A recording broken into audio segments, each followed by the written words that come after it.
Come on, y'all. What is Silent Hill if you don't get a few game overs every now and then?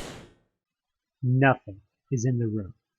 This doesn't make you feel any happier, as nothing is right. Both of the mannequins are gone. The bathroom is closed. You knock softly on the bathroom door, clutching your pipe. No one answers, but you hear a faint rattling sound from within, reminding you of the noise the mannequins made when they moved. You're pretty sure you do not want to go in there. Hastily, you heave the empty bookcase from below the safe and haul it across the room, jamming it in front of the bathroom door. As you do, you hear the sounds from inside again. You are beginning to doubt the safety of staying here. With the bathroom door probably insufficiently barricaded, you decide that it is time to exercise the better part of valor. You hastily exit the room and shut the door behind you. Sadly, you have nothing with which to barricade this door, although you do lock it. After a moment's thought, perhaps there was a reason someone jammed the lock.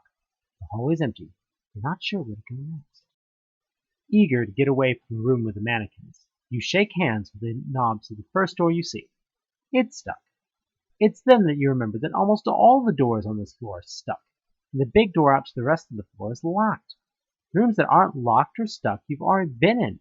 Evelyn's room, the room where you wash your pants, the room in the hole. You don't really know why Evelyn would go back to the room you found him in, but you're fresh out of ideas. It'd be nice to see a somewhat friendly face. You walk across the hall to that room, and are about to enter when you remember how your last encounter started. You decide to knock first. There's no answer. You wonder if you should go in anyway. Taking a breath, you open the door slowly and peer inside. The light is still on, which is nice.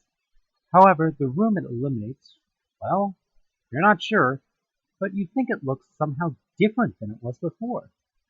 You call inside for Evelyn, but there is again no response. You creep inside the room and look around. One thing is for certain. Evelyn is not there. The room looks, well, sort of the way you left it, but different.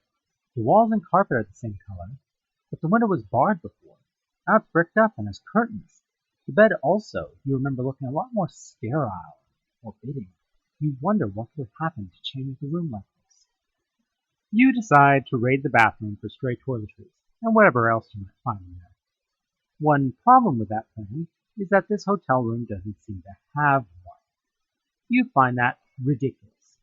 Every room should have a bathroom, though, thinking back on it, there have been a couple of other rooms in this place that don't have bathrooms either. You check the rest of the room for more useful items, or for traces of where Evelyn might have gone, but there's nothing more useful than dust, and no clue as to why the room's appearance changed.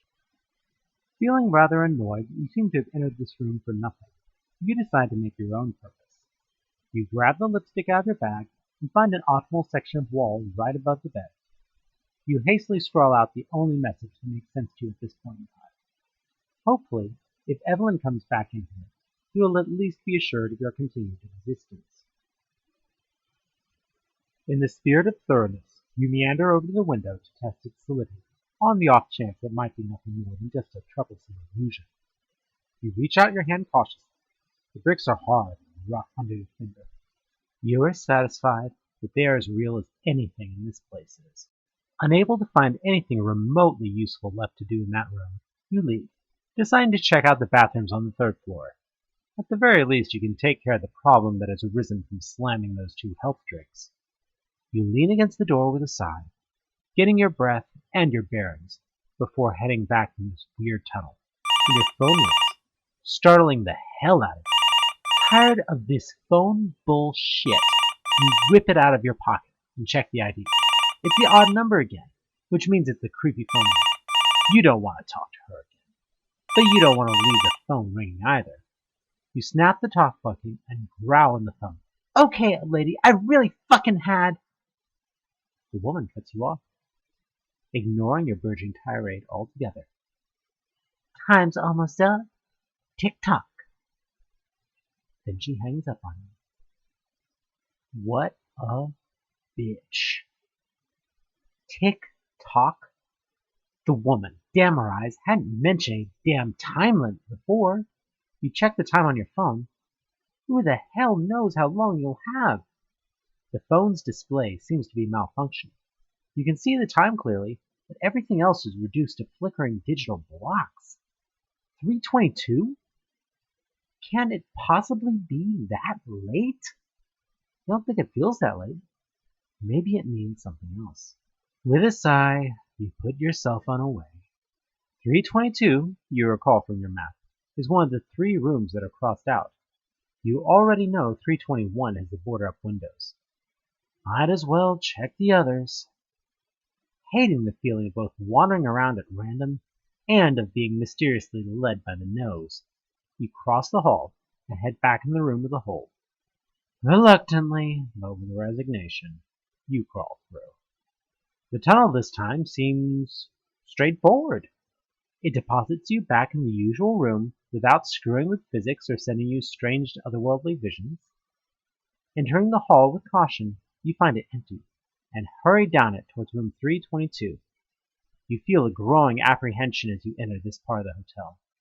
Despite the glowing lights, you know anything could shamble forward to wreck your shit. You long for a cigarette. When you get out of here, you're probably going to stock up and buy about 20 cartons.